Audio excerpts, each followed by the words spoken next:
చిన్నతనము నుండి కష్టాల కడలిని ఎదిరించిన రైతు బిడ్డవన్నాం.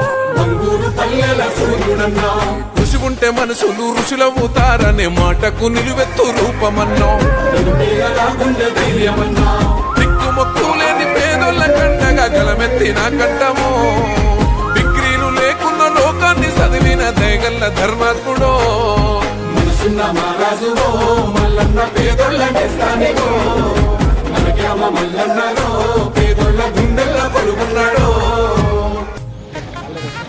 సతీష్ అన్న మనకు అందుబాటులో ఉంటాడు. మా నాన్న ఏ రాత్రి అయినా కళ్ళు దాడితే తీస్తాడు, ఆదుకుంటాడు. నీకు ఏ రాత్రి అయినా 5 పంపిస్తా అని సతీష్ అన్న ఆదుకున్నాడు. సతీష్ అన్నకు నా ధన్యవాదాలు. జనమే మనమంటూ ఈ జన్మ మీదంటూ పోరాటదారుల్లో నడిసినోడు. విప్లవ స్ఫూర్తిని పొందినోడు. పగలు రేయి అంటూ తేడాలు ఎరుగక ఆపదల్లో వండగున్నవాడు. పేద విద్యార్థుల బంగారు భవితకు చేయుతనందిస్తేవో. యువతర యువతను రాజకీయాలకు రమ్మని పిలిపిస్తేవో. పేదోళ్ళ